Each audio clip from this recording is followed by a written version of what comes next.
À la fin des années 60 et jusqu'au début des années 80, des attentats meurtriers ébranlent l'Italie. La bombe qui a explosé dans cette banque fait 16 morts et 88 blessés. Les responsables, des néofascistes italiens. Quelques années plus tard, 3 policiers sont tués par une bombe placée dans leur véhicule. Là encore, des néofascistes étaient à l'œuvre. Août 1980. Cette série d'attentats atteint son paroxysme. Une bombe de grande puissance explose dans la salle d'attente de la gare de Bologne. Une aile du bâtiment s'écroule et on dénombre 85 victimes dans les ruines.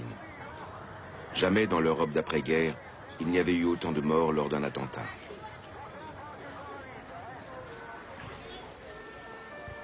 En septembre de la même année, à la fête de la bière à Munich, on déplore 13 morts et plus de 200 blessés après l'explosion d'une bombe. C'est l'attentat le plus meurtrier de l'histoire de la République fédérale. En quoi ces attentats se ressemblent-ils? Existerait-il un lien entre eux? À chaque fois, les groupes d'extrême gauche sont montrés du doigt les premiers. Les Brigades rouges en Italie et la fraction armée rouge en Allemagne de l'Ouest. Mais en réalité, les responsables appartiennent au milieu d'extrême droite. Et détail troublant, ils ont fait usage d'explosifs militaires. Lorsqu'on remonte la piste de ces attentats sanglants, on se heurte de manière répétée à une organisation paramilitaire secrète en Europe de l'Ouest, pilotée au début par l'OTAN et les services secrets de chaque pays, en dehors de tout contrôle parlementaire. Son nom, réseau Stay Behind, ou Gladio, le glaive en italien.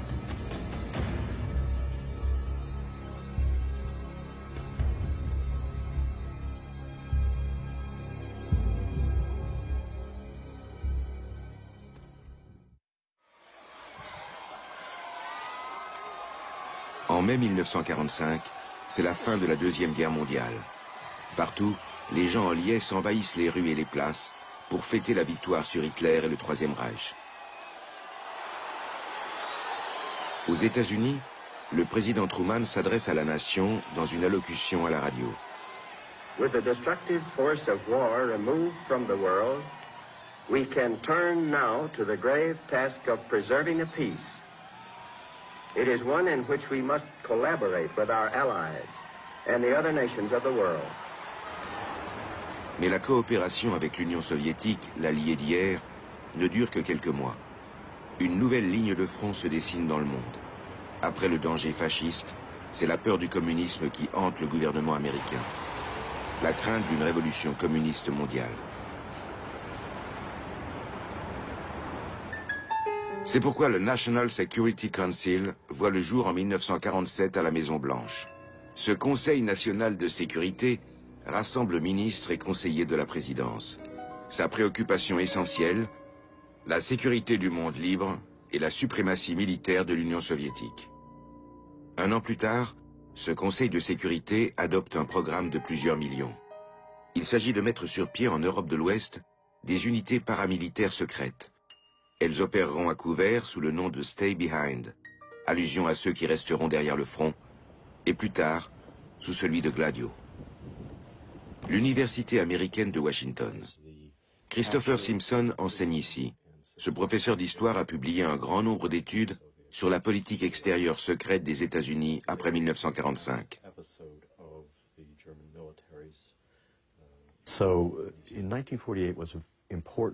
1948 a été une année déterminante. On a entériné à ce moment-là les principales directives concernant le renseignement de l'époque. Celles concernant la guerre psychologique et la propagande l'ont été au même moment. And behind their curtain, they mask their strength. We don't know when they're going to move or if they're going to move west. But whenever and if ever, we've got to be ready.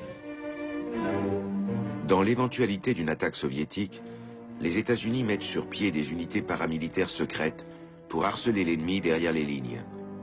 Les gouvernements concernés sont d'abord tenus dans l'ignorance.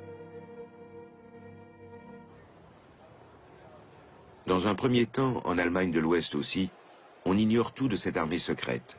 Les Américains mettent matériellement et financièrement tout en œuvre pour édifier dans le pays une démocratie destinée à faire rempart au communisme. Personne ne sait vraiment quelles sont les intentions des soviétiques, car à cette époque, les services secrets des États-Unis ne disposent d'aucune information sur l'Union soviétique. Mais les Américains collaborent déjà étroitement avec un officier allemand qui a proposé à leurs services secrets de travailler pour eux. En mai 1945, il est envoyé par avion aux États-Unis avec de précieux dossiers.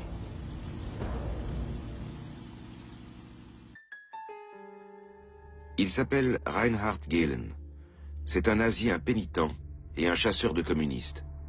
Il opérait au sein du service de renseignement de la Wehrmacht, chargé du front de l'Est.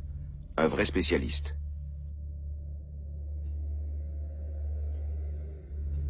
Rares sont ceux qui, comme lui, ont réussi à changer de camp avec autant de facilité.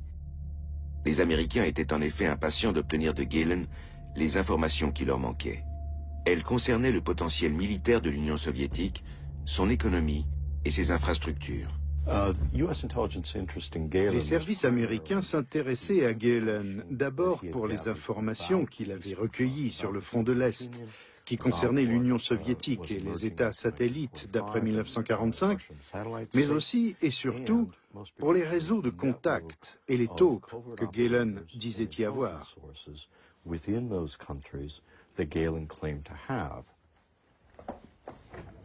Erich Schmidt-Enbohm est directeur de l'Institut de recherche sur la paix à Weilheim. Ses travaux sur l'histoire et les compromissions des services secrets allemands ont toujours eu un grand retentissement. Gehlen détenait d'une part beaucoup de dossiers provenant du service de renseignement du front de l'Est, donc des informations sur les forces armées soviétiques, qui faisaient totalement défaut aux Américains parce qu'ils n'avaient pas espionné leurs alliés de 1939 à 1945. D'autre part, Gehlen avait su gagner la confiance de nombreux ex-officiers de son service et celle d'autres membres des différents secteurs du renseignement nazi. Enfin, il disposait d'un réseau étendu de contacts en RFA et dans la zone d'occupation soviétique.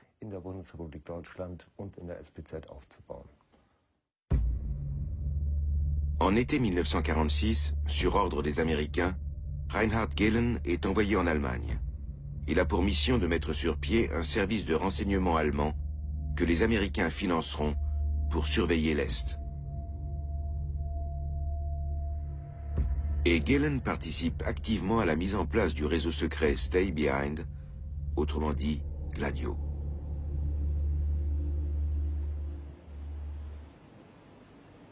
Le but était d'abord d'implanter de petits groupes d'agents secrets à proximité de 75 aéroports et nœuds routiers importants.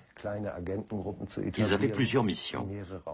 La première était de transmettre les mouvements des troupes soviétiques dès qu'elles seraient à leur hauteur. La deuxième consistait à faire passer à l'Ouest certaines personnalités d'importance. Et enfin la troisième, de réaliser des opérations de sabotage, en particulier sur les voies de chemin de fer et sur les ponts, pour gêner les déplacements des troupes soviétiques. L'ancien siège du consortium chimique IG Farben à Francfort. Les Américains l'ont utilisé jusqu'à la fin des années 80 comme quartier général. C'est depuis cet endroit que leurs services secrets vont mettre en place en Allemagne de l'Ouest les unités paramilitaires secrètes s'appuyant sur l'organisation Gehlen. Reinhard Gehlen se charge en personne du recrutement des agents des commandos Stay Behind. Les camps de prisonniers de guerre et d'internement sont un vivier de choix pour trouver des Allemands fiables, destinés à aider l'armée américaine.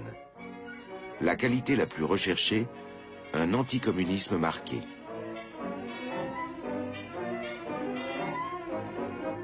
Ces Allemands fiables sont surtout des vétérans de la Wehrmacht ou des Waffen-SS. Et pour les criminels de guerre, c'est une chance inespérée d'échapper à leur châtiment.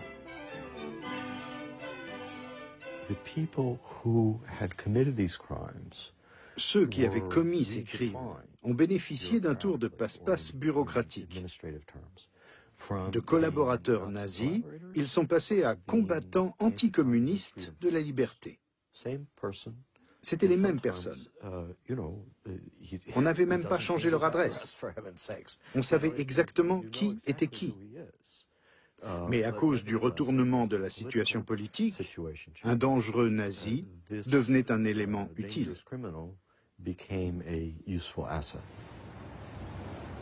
Poulard, un faubourg de Munich. Un quartier général s'installe dans l'ex-lotissement Rudolf Hess. En juillet 1949, la CIA prend sous son aile l'organisation Gehlen, ancêtre du BND, le service fédéral allemand de renseignement.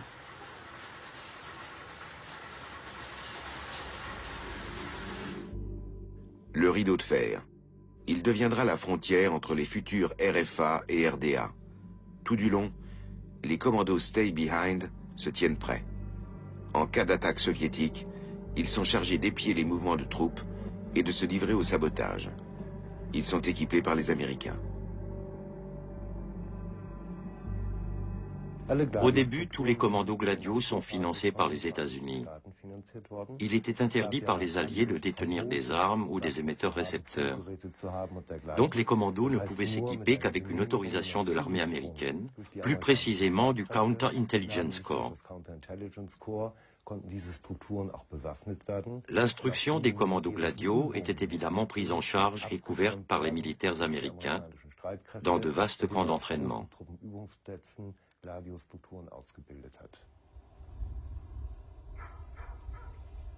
C'est surtout à proximité de la frontière avec la future RDA que les recrues des commandos Gladio installent leur dépôt d'armes.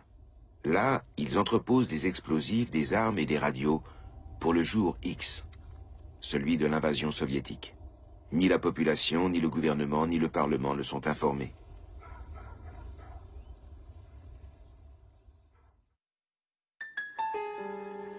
Mais le 9 octobre 1952, à cause d'une plainte déposée à la préfecture de police de Francfort, les agissements de Gladio risquent pour la première fois d'être dévoilés au grand jour.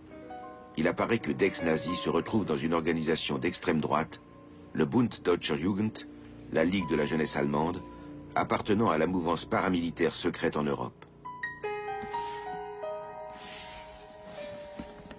Environ 2000 membres de cette ligue sont entraînés par les Américains pour se battre comme francs-tireurs contre les troupes soviétiques. Mais en cas d'invasion, ils sont aussi chargés de s'occuper des collaborateurs potentiels au sein de la RFA.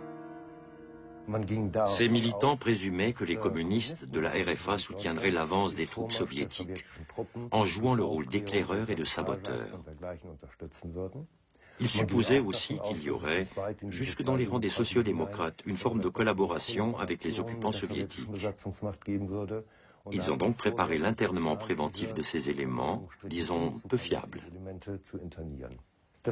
Il s'agissait des leaders du Parti communiste, ensuite d'un bon nombre de sociodémocrates, et enfin cela allait jusqu'au cercle proche des églises, protestantes et catholiques, où se rencontraient des opposants à toute forme de réarmement qui avaient tiré les enseignements de la Deuxième Guerre mondiale. Le mouvement pacifiste naissant en Allemagne de l'Ouest représentait, sans aucun doute, aux yeux des membres de la Ligue de la jeunesse allemande, le danger numéro 1. C'est un scandale. Le Parlement de la Hesse crée une commission d'enquête et l'affaire secoue même le Bundestag. Mais les Américains refusent toute explication.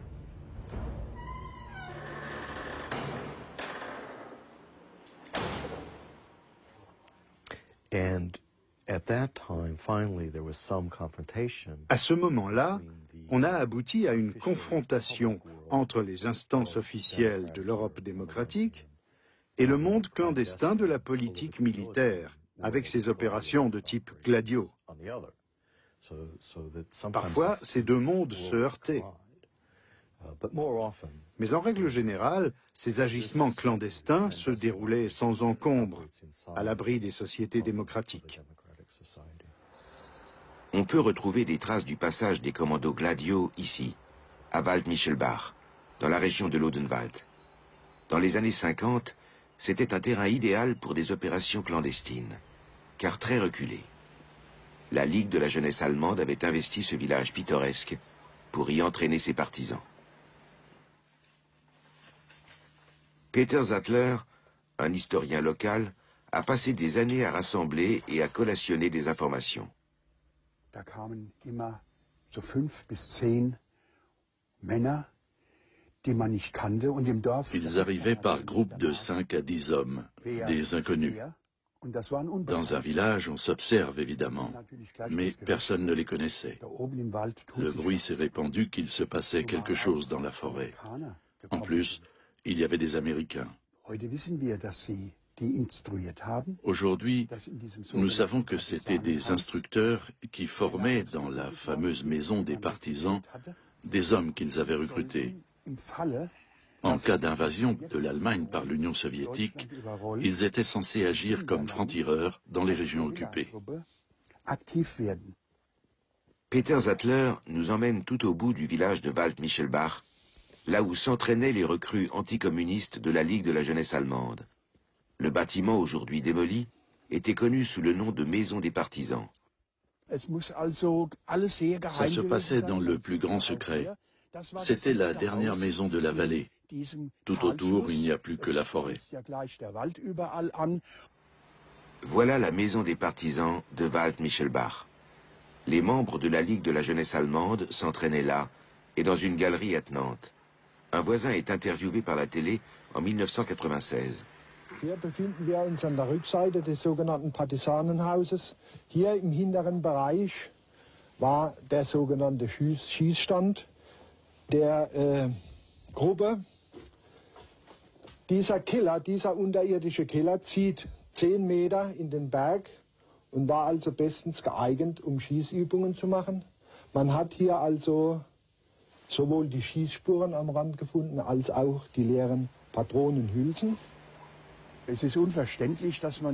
C'est à peine croyable qu'on ait pu recruter des nazis dans une démocratie, qui plus est alors qu'elle venait de naître et qu'elle devait ouvrir des perspectives totalement nouvelles. On a du mal à comprendre comment les Américains ont pu s'embringuer dans une histoire pareille. Mais tous ces types avaient de l'expérience, alors ils les ont recrutés. Même si c'était des SS et des soldats de la Wehrmacht.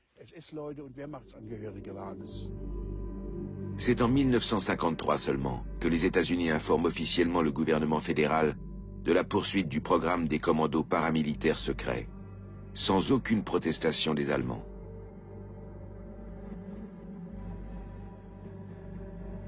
Explication. Depuis 1950, la RFA prépare la création de sa nouvelle armée. Mais un réarmement n'est possible qu'avec l'accord des alliés occidentaux, sous l'égide de l'OTAN et des USA. C'est pourquoi Adenauer souhaite éviter tout conflit avec les Américains. À la fin des années 50, la phase de mise en place des commandos Gladio est terminée. Mais le jour X se fait attendre.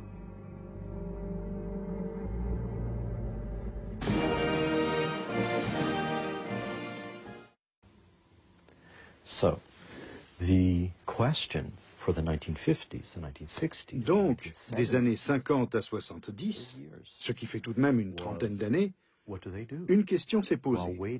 Que vont-ils faire en attendant le jour où les Russes arriveront? Eh bien, ils se sont mis à s'impliquer clandestinement dans les luttes politiques dans leur propre pays, utilisant la propagande, la violence et l'intimidation. Des luttes politiques clandestines? Est-ce que ça pouvait exister en Italie? Le pays est membre de l'OTAN depuis 1949. Ici aussi, les États-Unis ont mis en place, comme en Allemagne, des commandos Stay Behind ou Gladio. Car ici aussi, on table sur une invasion soviétique et on s'y prépare en secret sans informer qui que ce soit. Mais pour les conservateurs et les néofascistes italiens, l'ennemi s'est depuis longtemps déjà installé dans le pays, c'est le Parti communiste. L'Italie est le pays avec le plus grand nombre de communistes inscrits au PC au monde. C'est le seul pays démocratique où un parti communiste a dépassé les 30% de voix aux élections. C'était en 1975-76. Évidemment, cela préoccupait les commandements militaires internationaux. 1968. Les tensions politiques, amplifiées par un nombre croissant de conflits sociaux, provoquent des troubles en Italie. Les élections du mois de mai font du Parti communiste la deuxième force du pays. Les néofascistes italiens planifient la terreur. Avec un attentat, on obligera le gouvernement chrétien-démocrate à déclarer l'état de siège pour barrer la route aux communistes.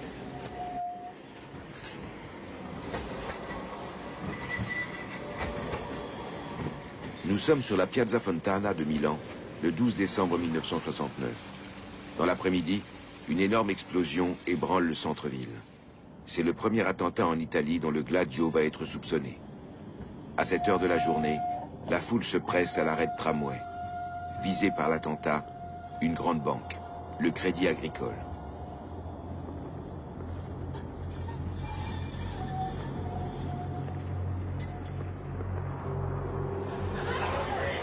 On relèvera 16 morts et 88 blessés. La gauche est immédiatement suspectée. Mais toutes les pistes conduisent rapidement au groupe néofasciste Ordine Nuovo, Ordre Nouveau.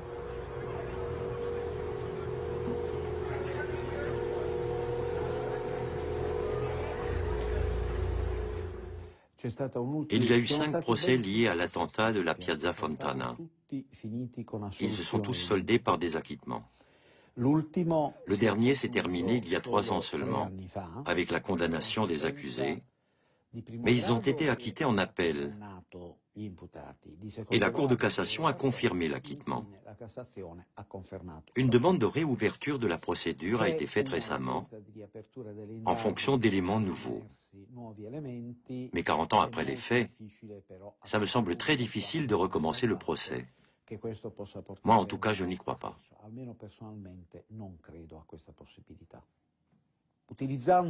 Les attendus des sentences ne permettent pas de prouver grand-chose. Mais il est formellement établi, c'est une vérité historique, que ce massacre est à mettre au compte d'un groupuscule d'extrême droite, Ordine Nuovo. Le 31 mai 1972, une bombe cachée dans une Fiat 500 explose dans le petit village de Peteano, au nord-est de l'Italie. 3 carabiniers sont tués. Et à nouveau, c'est le même scénario. Les enquêtes visent la gauche.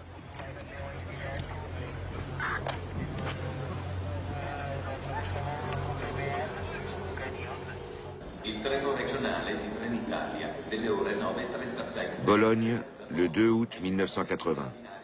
Ponctuel, l'Adriatic Express entre en gare voie 1 à 10h20. On est samedi, des centaines de voyageurs veulent partir vers le sud. C'est le premier jour de vacances en Italie. Dans la salle d'attente qui donne sur la voie 1, une centaine de personnes patientent. C'est là que la bombe explose à 10h25. Une partie de la façade de la gare s'écroule. Le chaos est indescriptible. Il y a 85 morts.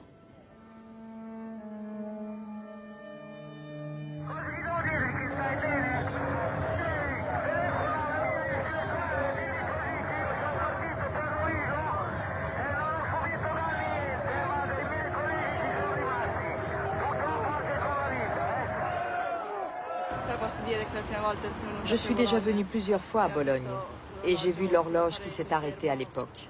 À chaque fois, je suis très émue.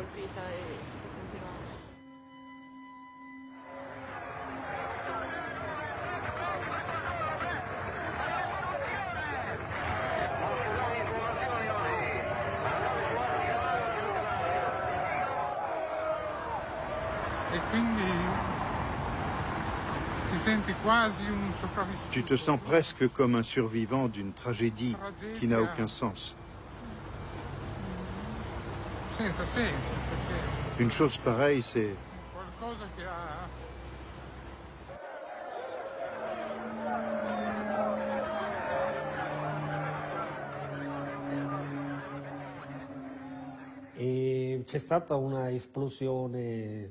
L'explosion a été terrible. La gare a été pulvérisée. C'est le massacre le plus terrible que l'Italie a connu durant la période républicaine.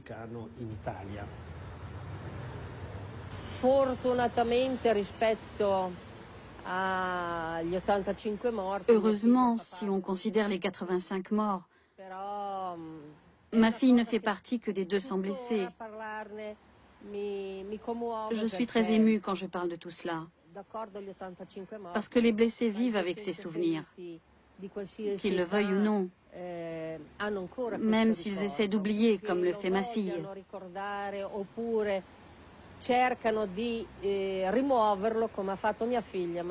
Mais je sais, parce que je suis sa mère, qu'elle n'a jamais réussi à oublier ce drame. Elle a une attitude de refus par rapport à tout ce qui touche à notre association des victimes de l'attentat. Elle ne veut pas s'y engager, ni participer aux cérémonies commémoratives. Son comportement découle directement de l'angoisse qui continue à l'envahir, même au bout de 30 ans.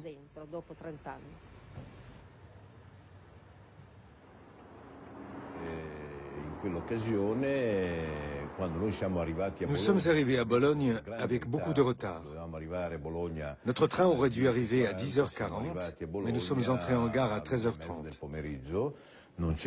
Évidemment, plus personne n'était là pour venir nous chercher. Petit à petit, nous avons, disons, commencé à comprendre ce qui s'était passé. 3 des personnes venues nous chercher étaient gravement blessées. Et la mère de ma femme avait été tuée.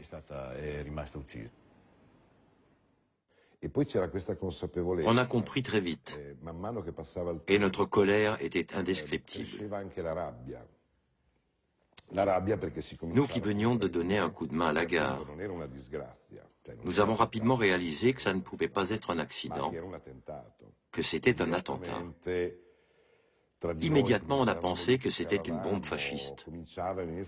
C'est la première pensée qui m'est venue à l'esprit.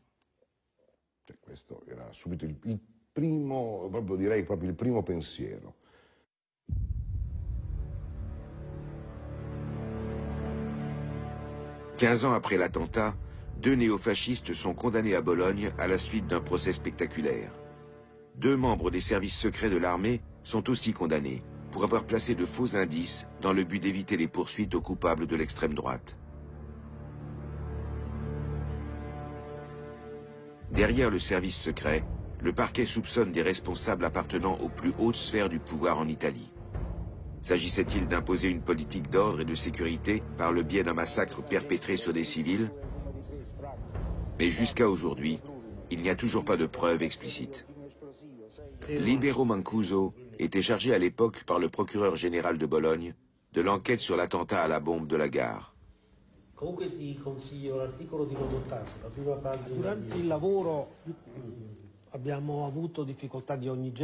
Nous avons rencontré dans notre travail des difficultés de tous ordres, mais surtout parce que certaines institutions de l'État avaient intérêt à dévier l'enquête dans une direction erronée. On voulait lancer les magistrats sur de fausses pistes. Cela a commencé dès le premier jour. Les enquêtes ont été brouillées par une série de ce que nous appelons dépistaggi, des indiscrétions ciblées destinées à égarer sciemment les magistrats. Cela a fini par prendre des proportions effrayantes.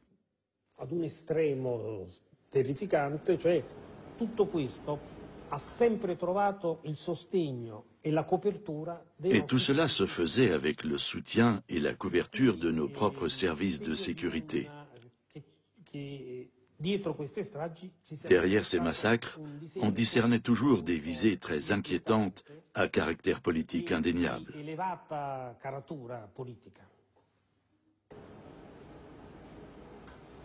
Paolo Bolognesi s'est fait le porte-parole des victimes et de leurs familles. Il ne cesse d'exhorter les autorités italiennes à lever le secret d'État qui frappe ces dossiers. Paolo Bolognesi veut que les politiciens, les vrais commanditaires des attentats, soient enfin tenus de rendre des comptes. Nous avons eu en Italie 14 massacres, pas un, 14. Il n'y a pas un seul cas où on a réussi à démasquer les vrais responsables. Cela en dit long sur la complexité des enquêtes et sur le pouvoir des services secrets, qui ont tout fait pour égarer les enquêteurs.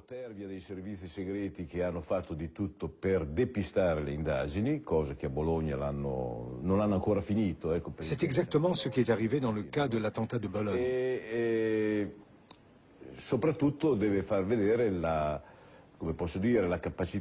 Cela met en lumière l'incapacité des milieux proches du pouvoir à assumer la responsabilité politique des attentats de ce type.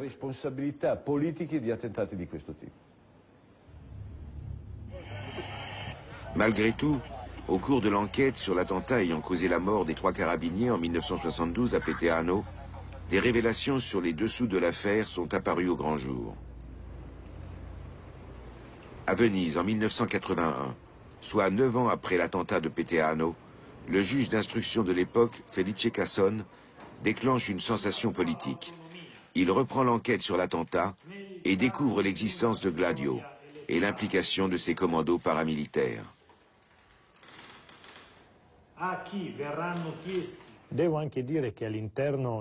Au cours de l'enquête sur Peteano, nous avons mis à jour l'existence d'une structure secrète.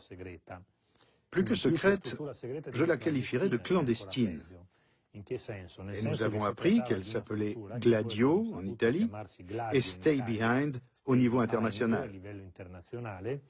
Elle était clandestine car ni le gouvernement italien, ni l'état-major de l'armée et encore moins le Parlement ne l'avaient autorisée. Les investigations révèlent un élément étonnant. L'explosif qui a tué les 3 policiers provient d'un dépôt Gladio. Et c'est le type d'explosif militaire utilisé par l'OTAN. Il est apparu que les responsables étaient des néofascistes italiens et qu'ils avaient bénéficié d'une protection des carabiniers, de la police, des magistrats et surtout des services secrets italiens. De là s'est ouverte une procédure judiciaire extrêmement longue et ardue concernant tous les attentats qui avaient eu lieu en Italie. Et on a commencé à parler de stratégie de la tension. Les résultats de l'enquête de Casson sur Peteano obligent le Premier ministre italien à ouvrir les archives des services secrets. Il devint clair qu'il devait exister un lien entre Gladio, les services secrets et les milieux politiques. À l'automne 1990, il était devenu impossible de nier l'existence de Gladio. Je dirais que certains groupes politiques et certains organes du pouvoir trouvaient leur intérêt dans l'instauration d'un climat de tension sociale, politique, économique et syndicale pour susciter dans la population un besoin de paix, de tranquillité, de sécurité et d'ordre. C'était une tentative de bloquer les évolutions sociales dans le pays pour sauvegarder le statu quo. Ceux qui étaient au gouvernement devaient rester aux commandes. Et cette stratégie passait au besoin par l'emploi des bombes, des attentats et des meurtres.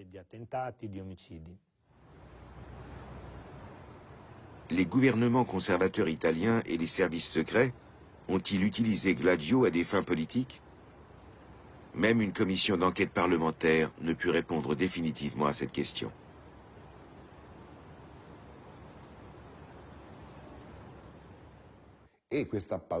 C'est certainement cette peur, la peur du communisme, la peur des communistes, qui a fait que Gladio est passé à l'action à Bologne.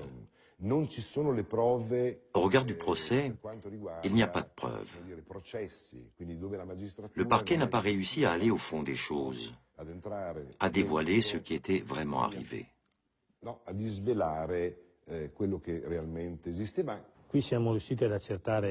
Nous avons réussi à élucider certaines choses, comme pour l'attentat de Peteano. Dans les autres cas, nous sommes restés bredouilles. Nous ne disposons toujours pas d'une vision d'ensemble sur le rôle joué par Gladio. Il y a des témoins encore en vie qui refusent toujours de parler. Je crois qu'ils mourront en emportant leurs secrets dans la tombe.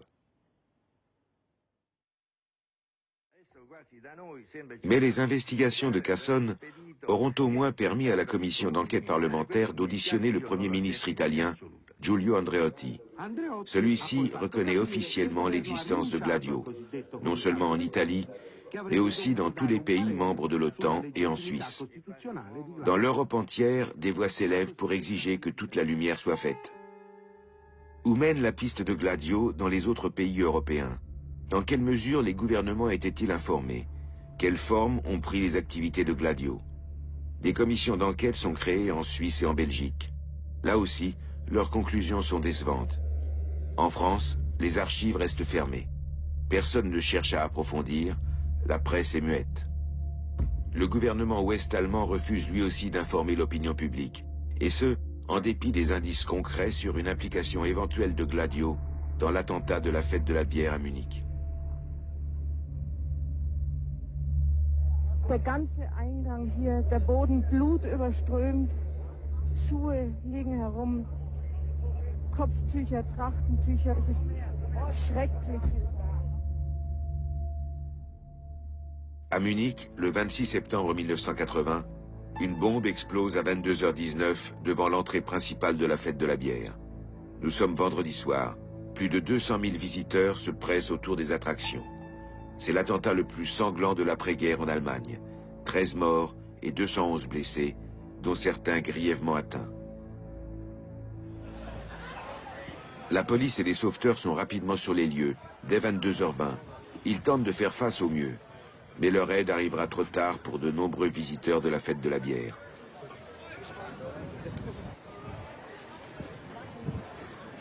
L'explosion a été si puissante qu'elle a tué et blessé les gens dans un rayon de 50 mètres. Les survivants sont encore marqués par les suites de cet attentat.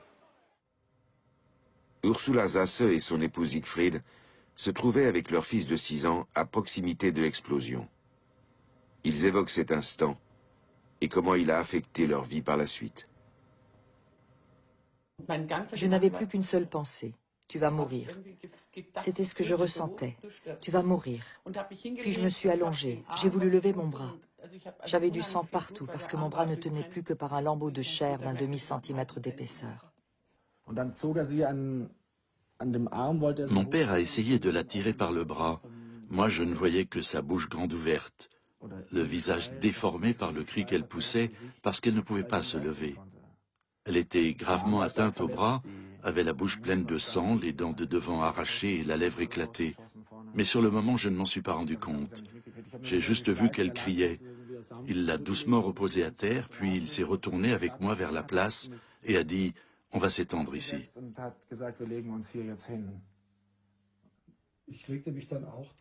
Je me suis étendu à côté de mon fils, à même le pavé, et j'ai commencé à lui enlever ses vêtements. J'ai baissé son pantalon parce que je voyais le sang qui coulait. J'ai regardé autour de moi et j'ai réalisé ce qui se passait sur la place. Les gens formaient un mur de plus en plus dense autour de nous et ils regardaient le spectacle, horrifiés. Renate Martinez veut quitter Munich pour un certain temps. Mais auparavant, elle ira une dernière fois à la fête de la bière pour prendre un peu l'atmosphère, comme elle l'avouera elle-même. J'étais pleine de brûlures. L'arrière de mes jambes était abîmé. J'avais des éclats partout. Il m'a fallu une transplantation de peau parce que j'avais un gros trou au bras.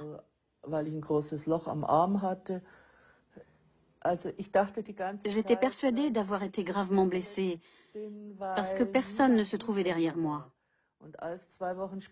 Quand la police est venue chez moi 2 semaines plus tard, avec un croquis couvert de petites croix, j'ai vu qu'il y en avait plusieurs juste derrière moi. J'ai demandé au policier ce que ça voulait dire. Il était gêné. Il ne voulait pas me répondre. Je lui ai dit, ce sont des morts, toutes ces petites croix? Il a fait oui. J'ai été très émue parce que j'ai compris que je n'étais que légèrement blessée, grâce à ceux qui étaient morts derrière moi. J'ai eu d'énormes difficultés à m'en remettre.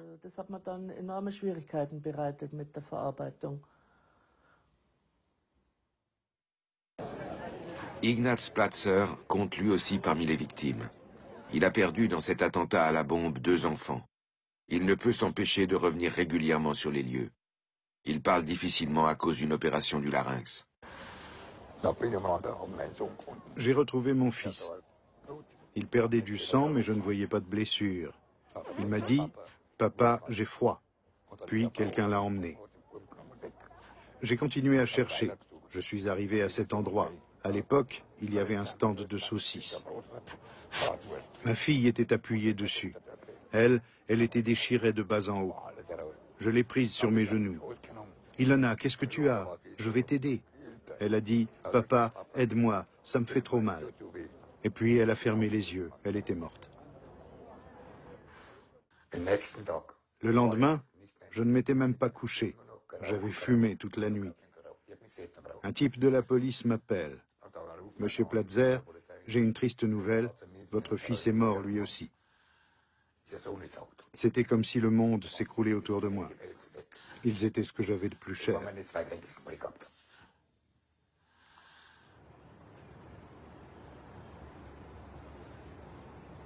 Deux jours seulement après l'attentat, le coupable et le mobile paraissent évidents. Guten Abend, meine Damen und Herren. Das Bombenmassaker von München geht offenbar auf das Konto des Rechtsextremismus.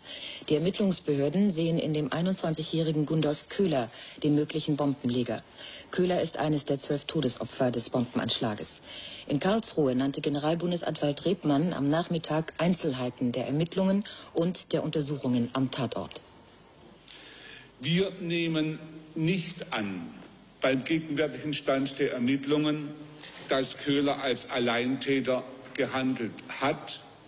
Die Ermittlungen haben gegeben, dass Köhler Mitglied der Wehrsportgruppe Hoffmann war.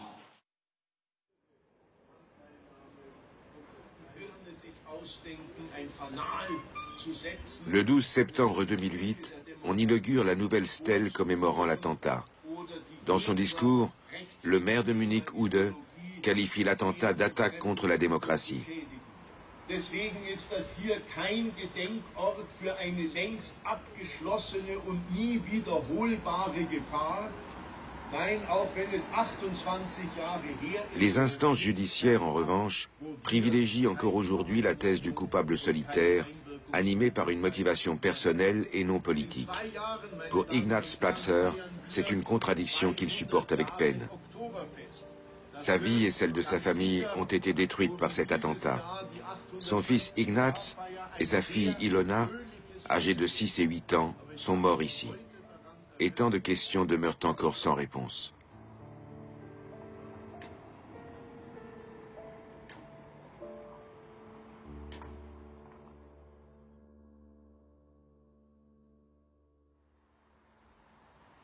C'est ici, dans le faubourg munichois de Rammersdorf, que vit le journaliste Ulrich Chaussy.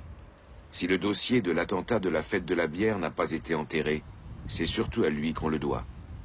Sans son travail de recherche, le dossier aurait disparu dans les armoires de l'administration. Il a su pointer du doigt les incohérences de l'enquête et remettre la version officielle en question. Je suis allé en tant que journaliste de la radio-télévision bavaroise couvrir une réunion organisée par l'avocat Werner Dietrich, le défenseur de certaines des victimes. Il les a informés de l'avancée de l'enquête et a fait remarquer qu'on n'avait pas réussi à mettre en lumière les dessous de cet acte criminel.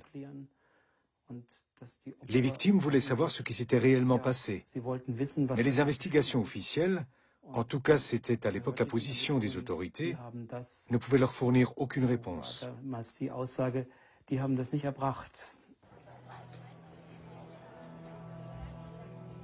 Que s'est-il réellement passé autour de cette poubelle, située à l'entrée principale de la fête de la bière, là où la bombe avait explosé?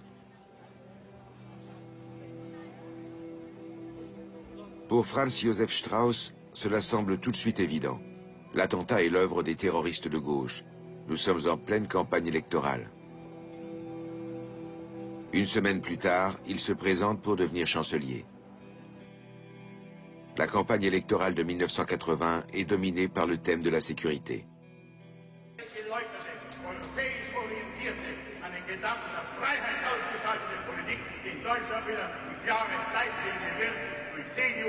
C'est le cheval de bataille de Strauss, champion d'une politique de fermeté sans compromis.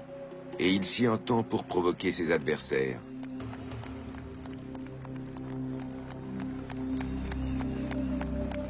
L'attentat de la fête de la bière, 10 jours avant les élections du 5 octobre, exacerbe les esprits.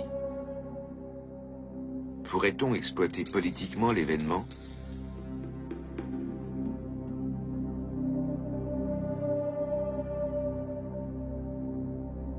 les leaders conservateurs pensent tenir un argument imbattable. Ils concluent aussitôt que l'attentat de Munich est signé par l'extrême gauche, plus précisément par la RAF, la fraction armée rouge. Strauss tire à boulet rouge sur le ministre de l'Intérieur de l'époque, Gerhard Baum, membre du Parti libéral. Wir werfen Herrn Baum schuldhaftes Verhalten vor. Schuldhaftes Verhalten einmal, dass in den letzten Jahren die Nachrichten- und Sicherheitsdienste so demoralisiert, so geschwächt und so entmutigt hat, dass die Beobachtungs- und Aufklärungstätigkeit im Stadium vor der Begehung von Anschlägen erheblich geschwächt, eingeschränkt und weitgehend wirkungslos geworden ist. Offenbar hat Strauss eine Gelegenheit. De toute évidence, Strauss pensait avoir trouvé l'occasion de me régler mon compte. J'ai senti le danger et compris ce qui allait me tomber dessus, même si je n'ai pas douté une seule seconde d'avoir agi correctement.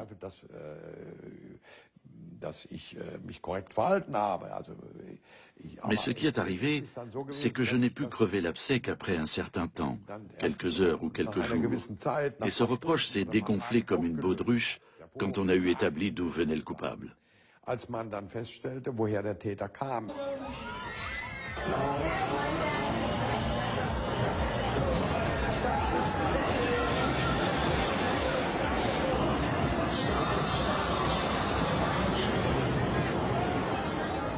La Theresienwiese à Munich.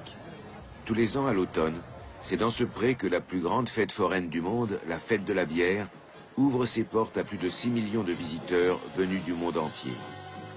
Ainsi, le 26 septembre 1980, le jour de l'attentat. Nous sommes vendredi. Les tentes géantes sont dès midi déjà bien remplies. L'ambiance est décontractée, joyeuse. Et un agréable week-end d'automne s'annonce. En ce 26 septembre, s'engage inexorablement la marche vers l'attentat le plus meurtrier de l'histoire de la RFA. L'enquête a révélé que le terroriste Gundolf Köhler quitte Donaueschingen au volant de sa Ford Consul gris métallisé, immatriculé VSDD 500, en direction de Munich.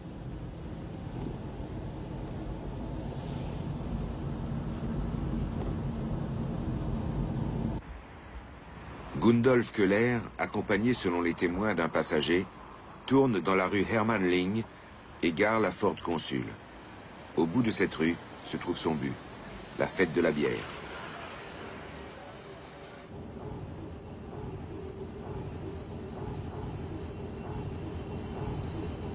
Ce 26 septembre, ce n'est pas la première fois que Gundolf Köhler se rend à Munich. Quelques jours avant, la Ford Consul gris métallisé avait déjà attiré l'attention. Une répétition générale? Comme tous les ans pendant la fête de la bière, a lieu le défilé traditionnel en costume folklorique. Lors de son audition, un témoin, Nana N, se souvient de la Ford immatriculée VS DD 500. Mir fiel halt gleich das Kennzeichen VS auf und deshalb bin ich näher rangegangen und weil ich dachte, meine Bekannten seien auch auf dem Trachtenzug. Als ich dann in das Wageninnere reinschaute, sind die Leute richtig erschrocken. Quelque chose de recouvert par un tissu noir se serait trouvé entre les 5 occupants, 4 hommes et une femme sur le siège arrière. Après avoir garé sa voiture, Gundolf Köhler se dirige vers un bâtiment sur un rond-point arboré, situé directement en face de l'entrée principale de la fête de la bière. C'est de cet endroit qu'un témoin capital de l'attentat observe le va-et-vient jusqu'à l'explosion de la bombe de Köhler, soit pendant près d'1 heure et demie. Frank Willy Lauterjung, né le 24 mars 1944 à Oberstdorf, travaille dans l'hôtellerie. Ce soir-là, Lauterjung flâne autour des Vespasiennes du rond-point, un lieu de drague homosexuelle.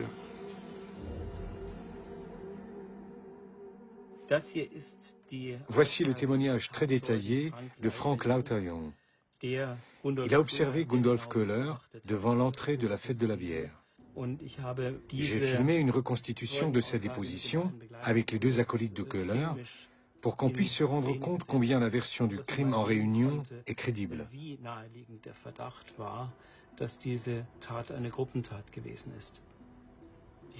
Je vous lis le passage.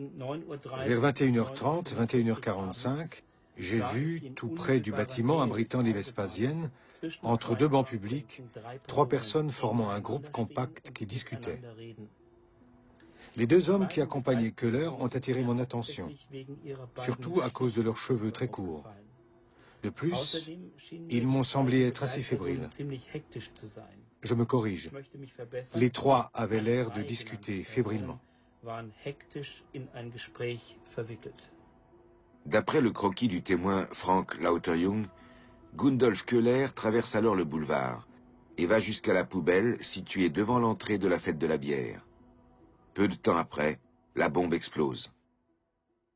Mit einem Flugblatt und Fragen an die Bevölkerung versucht die Polizei, die Tatumstände und den Hintergrund des Bombenanschlages weiter aufzuhellen. Die Behörden bitten um Hinweise, die auf Wunsch auch vertraulich behandelt werden, über Gundolf Köhler ebenso wie über seine Begleiter.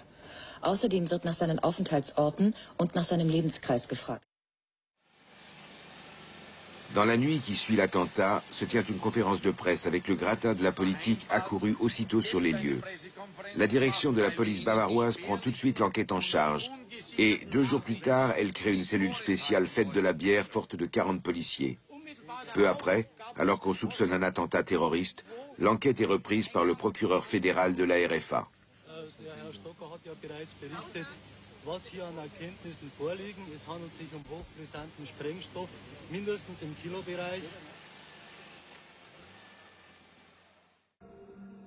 Langemann, le directeur des renseignements généraux de l'époque au ministère bavarois de l'Intérieur, croit devoir protéger Strauss d'un retournement de situation. Or, des éléments ultra-secrets de l'enquête étaient parvenus en sous-main à des journaux à grand tirage. Quelques heures après l'attentat, il possédait des informations qu'il n'avait pu obtenir que par l'intermédiaire de Langemann. Dans le journal des interventions de la police, par exemple, le nom de Köhler apparaît pour la première fois à 9h20, environ une dizaine d'heures après l'attentat, transmis au journaliste à Sensation qui le cite presque mot à mot.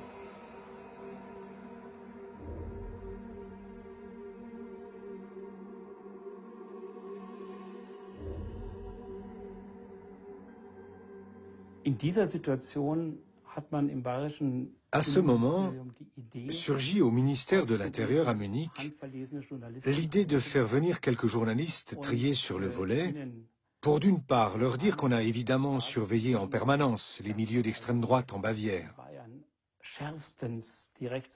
et d'autre part pour leur jeter en pâture certains résultats de l'enquête, quasiment minute par minute.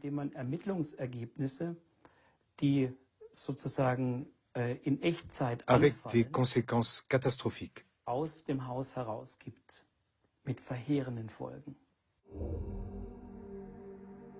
Journal de la police, 27 septembre 1980, 10h03. Le fichier informatique de la police livre l'information « Gundolf Köhler a eu des contacts avec le groupe de sport de défense Hoffmann ».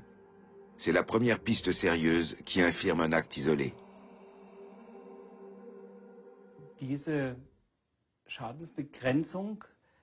Ce bouclier politique a entraîné d'énormes dégâts au niveau de l'enquête criminelle.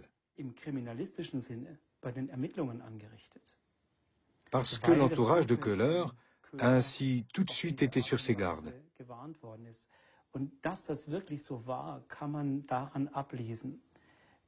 Ce qui le prouve, c'est que le procureur général à Karlsruhe, qui avait repris l'enquête à son compte, aussitôt connu la participation de Köhler au groupe de sport de défense Hoffmann, a voulu imposer un blackout, qui était déjà rompu dans les faits. Il était consterné que le nom et la ville d'origine du suspect aient été divulgués dans tous les médias dès le lendemain soir de l'attentat.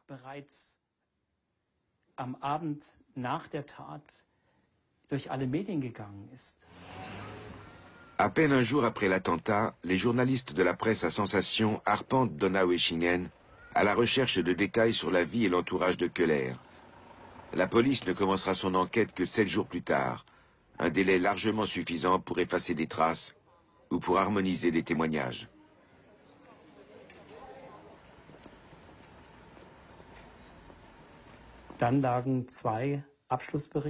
Les deux instances du parquet ont rendu leur rapport final. On pouvait y lire qu'un jeune homme du nom de Gundolf Köhler, étudiant en géologie à Donaueschingen, avait préparé son crime entièrement seul, l'avait mis à exécution également seul, et que ses mobiles étaient exclusivement personnels. Il était déçu par la vie, frustré dans ses relations féminines, avait raté ses études. Son crime était en quelque sorte un suicide, ayant entraîné la mort d'autres personnes.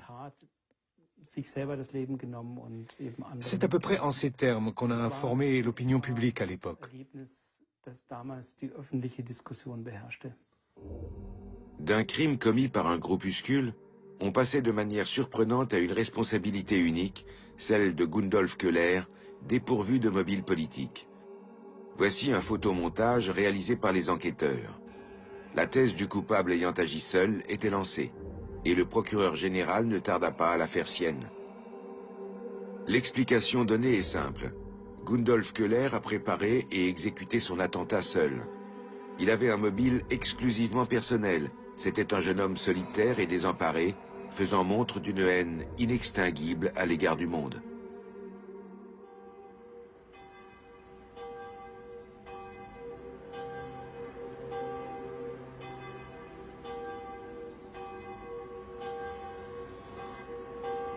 Gundolf Köhler a grandi ici, à Donaueschingen, au bord de la forêt noire. Ulrich Saucy a cherché des traces de la biographie de Köhler dans sa ville natale.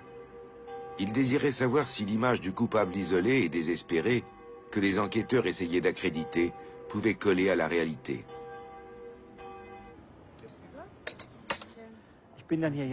En venant à Donaueschingen, j'ai constaté rapidement que ce portrait diabolique disparaissait pour faire place à celui d'un garçon sans aspérité, plutôt rêveur et exalté. L'homme coiffé à la diable, comme l'avait décrit un des témoins de l'attentat à Munich. Les recherches dans l'entourage de Köhler confirment. De nombreux indices vont à l'encontre de la thèse du mobile personnel. Quand on vit isolé, sans aucun contact, on ne passe pas une petite annonce pour jouer dans un groupe en tant que batteur.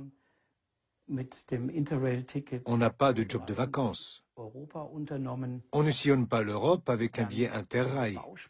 Et surtout, on n'ouvre pas un plan épargne-logement quelques semaines avant de dire adieu au monde dans une énorme explosion. Il y a quelque chose qui cloche. C'est la maison des parents de Gundolf Köhler à Donaueschingen. Elle est perquisitionnée par la police après l'attentat. Dans la cave, les enquêteurs découvrent des copeaux de métal, des produits chimiques et des outils permettant d'ouvrir des bombes. Peut-on dire que cela renforce la thèse du crime commis seul?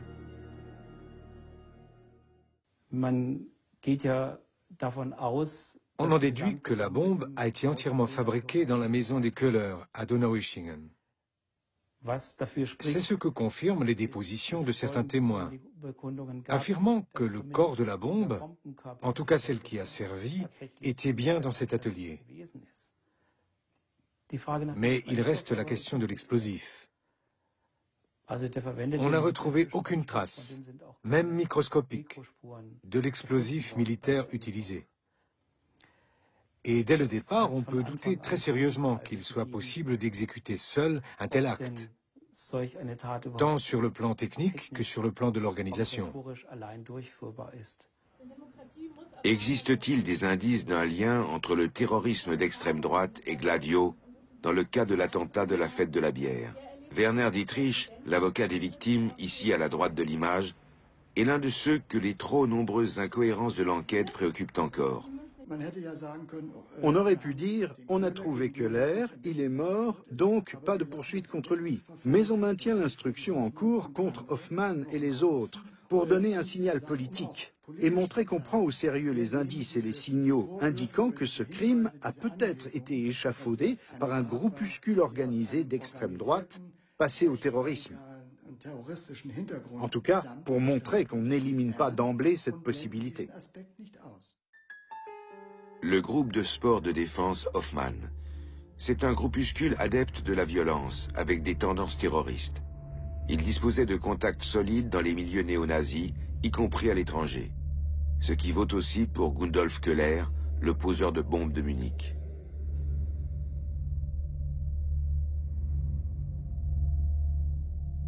Commando. C'est le titre du magazine édité par le groupe de sport de défense Hoffmann. Il ne paraîtra que 5 fois, mais sera distribué dans toute l'Europe.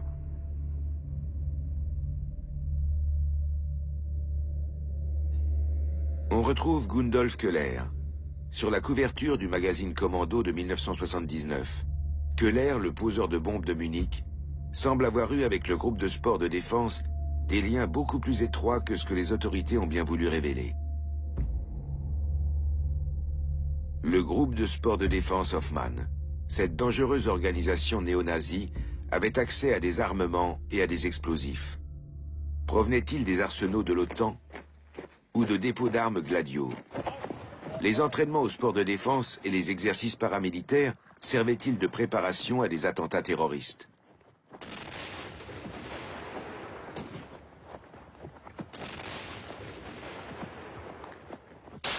Le 30 janvier 1980, 8 mois avant l'attentat de la fête de la bière, le ministre de l'Intérieur, Gerhard Baum, avait fait interdire le groupe de sport de défense Hoffmann. Un véritable arsenal avait été saisi à cette occasion. Die Tätigkeit der Wehrsportgruppe konnte nicht länger hingenommen werden. Durch ihr spektakuläres Auftreten ist sie in den vergangenen Jahren in besonderem Maße in das Blickfeld der Öffentlichkeit gerückt. Sie übt im gesamten... Also, ich habe C'est vrai, j'ai interdit le groupe de sport de défense début 1980 contre l'avis, je me rappelle très bien, de la Bavière, donc de son premier ministre Strauss, et contre celui de plusieurs ministres de l'Intérieur chrétiens-démocrates.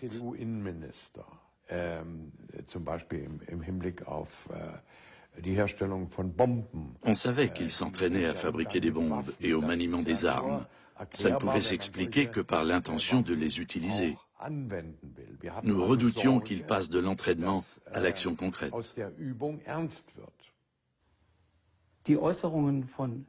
Les attaques de Strauss contre Baum, le seul à avoir réellement fait quelque chose contre le groupe de sport de défense Hoffmann, menaçait de lui revenir en pleine figure comme un boomerang. Strauss s'était permis de plaisanter à propos de Hoffmann et de son groupe, une troupe paramilitaire d'une centaine d'hommes, en disant « Si quelqu'un a envie de batifoler dans les bois avec un ceinturon et un tromblon, il n'y a qu'à le laisser faire. » Des formulations comme ça, Strauss courait un vrai risque, qu'on les lui reproche aujourd'hui. Après une perquisition au quartier général et son arrestation temporaire, Hoffmann déclare à la télévision qu'à partir de maintenant, il pourrait changer d'attitude. Est-ce une menace qui annoncerait l'attentat de la fête de la bière 9 mois plus tard?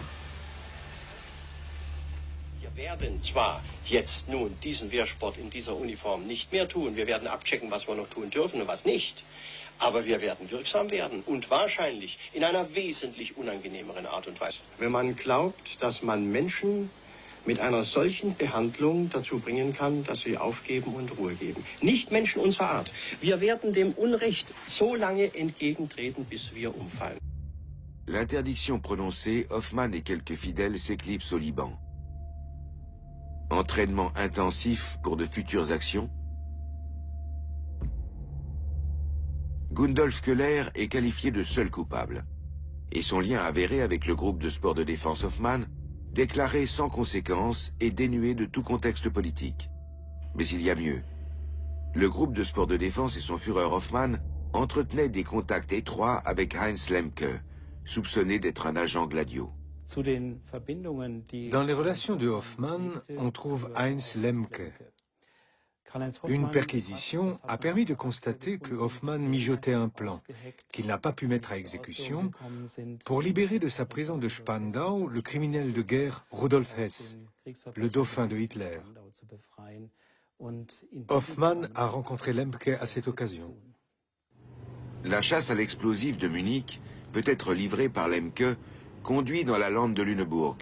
Au plus fort de la guerre froide, on pensait que cette région proche de la frontière de la RDA serait sans doute celle où les blindés soviétiques effectueraient leur percée.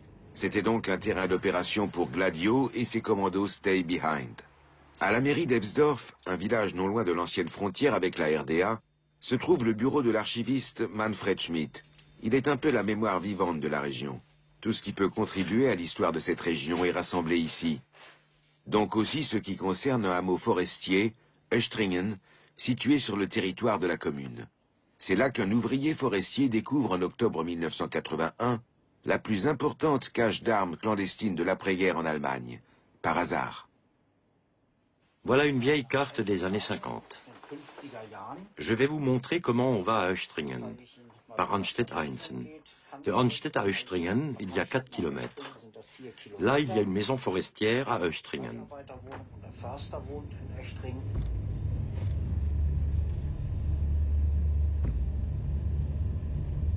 Et 1 kilomètre plus loin, dans la forêt de Susing, pratiquement déjà dans la forêt, se trouve la maison forestière de ce monsieur Lemke, qui avait caché en face de sa maison, dans une carrière de gravier abandonnée, une partie des armes. Heinz Lemke habitait et travaillait ici depuis la fin des années 70. En 1959, il avait fui la RDA et avait tout de suite rejoint des associations d'extrême droite. 2 jours seulement après l'attentat de la fête de la bière, le 28 septembre 1980, la police, sur la foi d'un renseignement venu de Munich, fouille la maison de Lemke à la recherche d'explosifs. Sans résultat. Elle ne recherchera d'éventuelles caches d'armes que 2 ans plus tard. Grave erreur.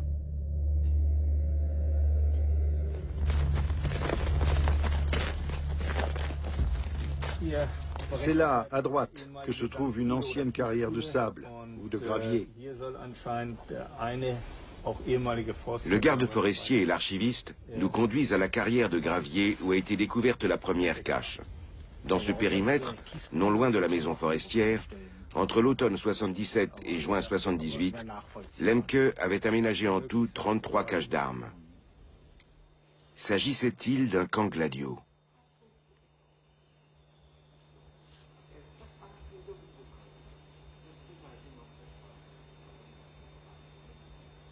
Polizei und Bundeskriminalamt nahmen Ermittlungen auf. Zwar brachten sie schnell heraus, wer die Waffendepots angelegt hatte, der 44-jährige Forstfacharbeiter Heinz Lemke, ein gerichtsbekannter Rechtsextremist. Er zeigte der Polizei auch weitere Verstecke.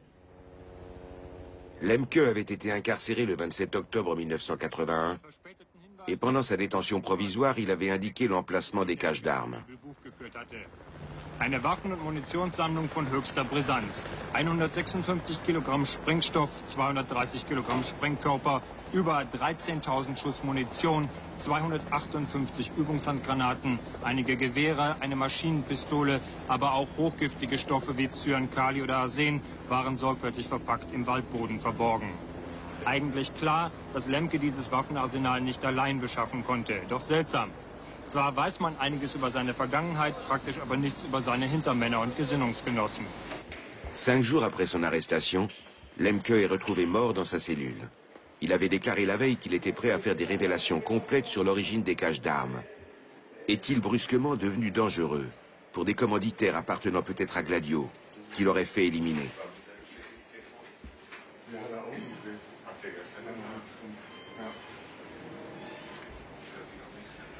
Le journaliste Eckhard Spoh a mené à l'époque ses propres investigations sur la mort de Lemke. Il met fortement en doute la version officielle du suicide. Wenn jemand bereit ist, sich zu äußern zu dem, si quelqu'un est prêt à s'exprimer sur ce dont il est accusé, si de plus, il déclare clairement qu'il est prêt à parler le lendemain en présence d'un procureur fédéral qu'il connaît, et qu'il se suicide, il y a comme une contradiction. En principe, on fait attention en prison à ce que le détenu ne se suicide pas.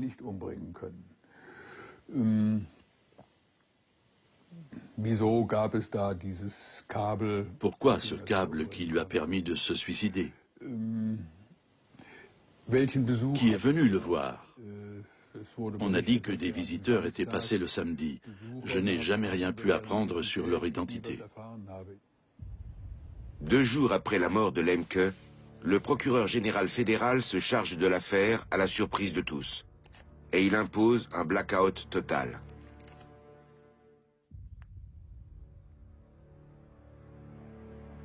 Fin 1982, l'enquête est close définitivement. À l'instar de Gundolf Köhler, le terroriste de la fête de la bière, Heinz Lemke aurait également agi seul. Ce serait un collectionneur d'armes aux idées d'extrême droite. Une étonnante concordance. Mais un passage dans les attendus du procureur général fédéral soulève le doute. Ils font apparaître comme possible qu'il ait été pénétré d'une crainte que la raison ne peut expliquer entièrement, celle d'une invasion soviétique, et qu'il était décidé à s'opposer aux assaillants attendus en tant que combattant isolé ou en tant que chef de franc-tireur. Il pourrait avoir dans ce but rassemblé et enterré les armes et les munitions trouvées dans les caches souterraines. Ce que le procureur général fédéral a écrit là, en tant que combattant isolé ou en tant que chef de franc-tireur, c'est exactement le concept de Gladio. Le procureur renforce en fait le doute. Les caches d'explosifs de Lemke feraient-elles partie du réseau Gladio? L'explosif utilisé à Munich provient-il peut-être des réserves de Lemke? Le procureur général fédéral n'envisage même pas cette possibilité.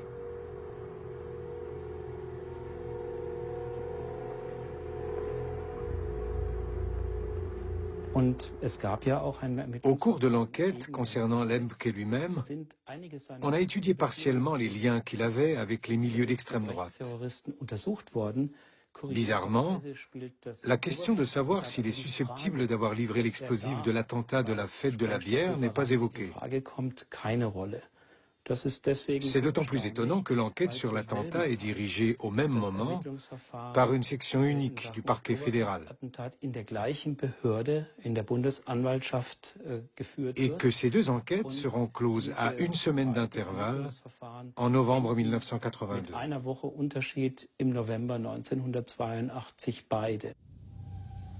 Le cas Lemke n'est pas le seul à poser problème. Quand la police clôt l'enquête de l'attentat de la fête de la bière en novembre 1982, il reste bien des aspects étranges et des questions sans réponse. Certains témoins meurent prématurément. Certaines dépositions ont disparu dans les conclusions. Et il y a des témoins importants que la police ne se donne même pas la peine d'interroger. L'un d'entre eux se suicidera plus tard dans une barre de HLM à Rodgau dans la Hesse. Il s'appelle Stefan Wagner. Il est fiché comme néo-nazi et comme lieutenant de Karl-Heinz Hoffmann. Au terme d'une folle course-poursuite, il met fin à ses jours. Accoutré d'un semblant d'uniforme SS, il prend des otages, les tireurs d'élite de la police à ses trousses. Il hurle qu'il a participé à l'attentat de la fête de la bière, mais que jamais il ne se laissera prendre vivant.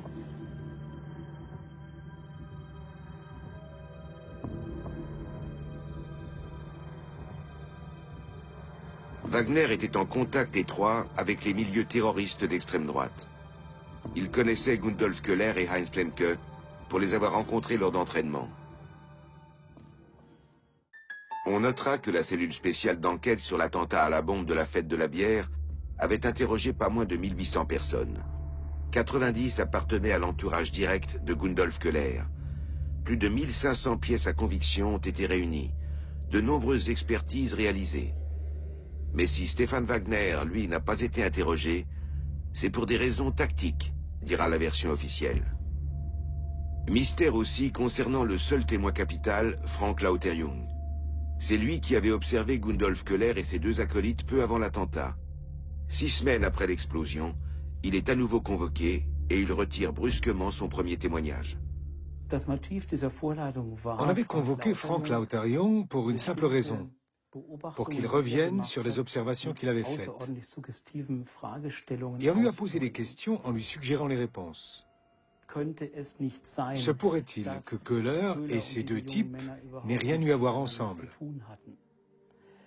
Se pourrait-il que la mallette que portait Köhler ait été une mallette d'outils provenant de la voiture, alors qu'elle était complètement différente? Grâce à cet interrogatoire suggestif, on a extorqué à Frank Lauter-Jung une déposition disant que ces deux hommes n'avaient rien à voir avec Köhler. Pendant l'été 1982, Frank Lauter-Jung décède prématurément à l'âge de 36 ans. Avec lui, disparaît le témoin le plus important de l'attentat à la bombe. Autre exemple. Une femme qui se trouvait sur les lieux de l'attentat tout de suite après l'explosion a témoigné qu'elle avait remarqué une scène insolite. Deux hommes se tenaient là. L'un des deux était plus ou moins en train de s'accuser. Il disait « Aide-moi, aide-moi, c'est pas ma faute, je n'ai pas voulu ça ». Une déposition qui aurait valu qu'on s'y intéresse. Mais les pistes qu'on a laissées tomber sont tellement nombreuses. Celle du photographe Oswald Baumeister, par exemple. Le jour de l'attentat, il teste son nouvel appareil photo à la fête de la bière. La bombe explose. Il n'est pas très loin. Il prend les premières photos du carnage. Certaines seront publiées. Aurait-elle pu fournir des renseignements sur d'éventuels complices? La police ne s'y est jamais intéressée. Donc j'ai réagi en professionnel. Je ne pensais plus. Ou seulement en termes de plans d'ensemble, de demi-ensemble, les gros plans. C'était clair, je dois l'avouer, je ne voulais pas m'approcher trop près.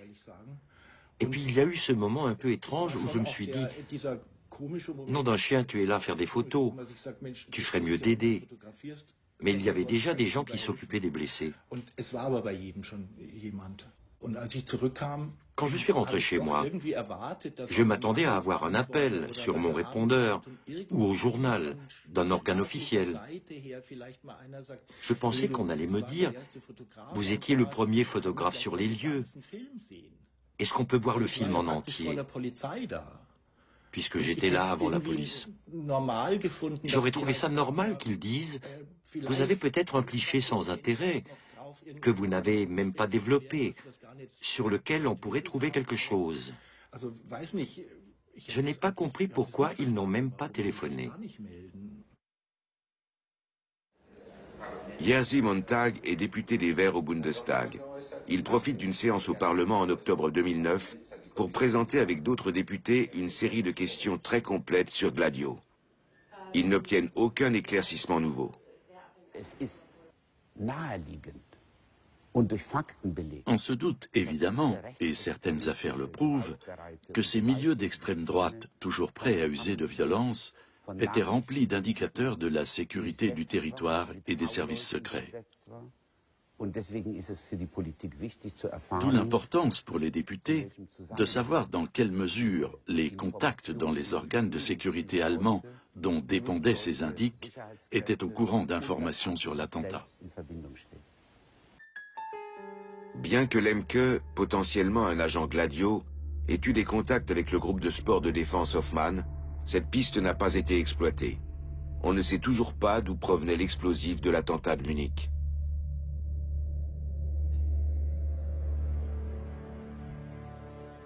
Reconstituer aujourd'hui les rapports de cause à effet à l'aide de techniques nouvelles est impossible. En effet, en réponse à une demande écrite, le parquet fédéral a reconnu que toutes les pièces à conviction de l'attentat de la fête de la bière avaient été détruites en 1997-98. Il ajoutait brièvement que ceci était une procédure administrative habituelle. Y a-t-il eu un lien entre les commandos Gladio et l'attentat de Munich? Si oui, fallait-il l'occulter?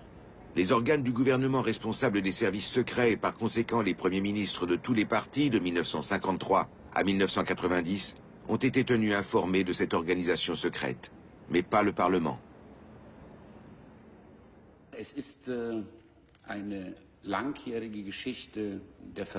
C'est une longue histoire faite de falsification et de dissimulation sans aucun éclaircissement ou explication crédible. Il y a eu quelques questions et quelques interventions au Parlement avec l'appui des Verts, que ce soit en Allemagne ou au Parlement européen. Mais il n'y a jamais eu de la part des gouvernements, ni de celle des organes de sécurité, la moindre velléité ou le moindre intérêt à apurer ce passé. Je ne vois absolument pas aujourd'hui la nécessité de continuer à protéger le secret. Il faut mettre fin au non-dit et entreprendre publiquement un travail de mémoire lucide sur cet épisode de l'histoire de l'après-guerre de l'Allemagne de l'Ouest.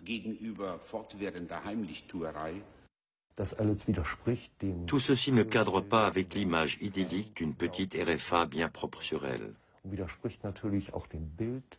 Cela vient bien sûr aussi ternir l'image de son chancelier Adenauer, qui est resté une référence idéologique pour les chrétiens démocrates. Cela vaut aussi pour les pratiques de Strauss, qui est pour les chrétiens sociaux de la Bavière une personnalité équivalente. Service secret, extrême droite, indicateur. Les commandos Gladio ont existé en Allemagne. Leur contrôle a-t-il échappé aux autorités? Les activistes d'extrême droite ont-ils utilisé ces structures pour leur propre compte? Une chose est sûre, le Parlement n'était pas informé. Comme pour l'Italie, seule l'ouverture des archives pourra répondre à ces interrogations. Mais jusqu'à aujourd'hui, tous les gouvernements ont opposé un refus à cette demande, craignant sans doute d'éventuelles révélations. Concernant l'attentat de la fête de la bière, les indices qui vont à l'encontre de la version officielle du responsable isolé sont légion. Beaucoup renforcent même l'hypothèse d'un groupe politiquement motivé, proche de la mouvance terroriste d'extrême droite, sans exclure une application de la structure paramilitaire Gladio créée par l'OTAN. Les victimes et leurs familles attendent, elles, depuis près de 30 ans, que toute la vérité soit faite. Elles attendent toujours. Toute cette affaire, c'est pour elles une blessure qui ne se referme pas. Leurs enfants sont morts, beaucoup sont mutilés à vie. Pour retrouver un jour la paix, il faut que tout le monde sache ce qui s'est réellement passé. Qu'il y a bien eu en sous-main des commanditaires d'extrême droite, et que Gundolf Köhler ne peut en aucun cas avoir été un criminel solitaire et tourmenté, qui aurait agi pour des motifs d'ordre privé. Les victimes de l'attentat de la fête de la bière devront continuer à vivre avec leurs souvenirs. Je me souviens que M. Strauss est venu me voir en famille à l'hôpital. J'étais en soins intensifs. Il me toisait, ça me fait encore rire. Et sa femme lui a dit « Regarde Franz », ou un autre petit nom. « Regarde Franz, quelle misère !» Là-dessus, il se retourne à moitié et dit en bavarois le plus pur « Ça me rappelle la guerre, j'y étais. » Oui, on était bien en Bavière. Et malgré toute cette tragédie, j'ai pensé, ça c'est vraiment son style. Évidemment, j'aimerais avoir des explications honnêtes. Je crois qu'on préfère toujours la vérité, même si elle doit éventuellement se révéler dérangeante. J'ai soif de justice, parce que je considère cette thèse du responsable isolé comme parfaitement intenable. Et je voudrais absolument que les vrais coupables soient traduits devant les tribunaux.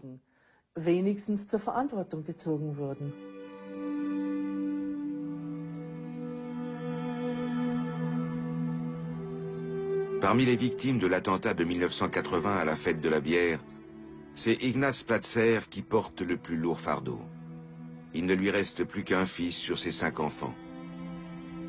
Depuis des années, il se rend seul sur la tombe familiale.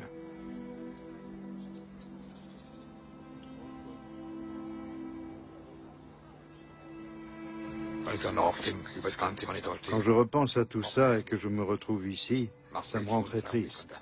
Je me sens seul. Et puis je me dis, pourquoi moi je suis resté? Pourquoi? J'ai 4 enfants qui sont tous là-dedans. Il n'y a pas pire perte pour un être humain, à moins de mourir soi-même. Peut-être devait-il mourir pour que je vive, qui sait? C'est comme ça que je le ressens.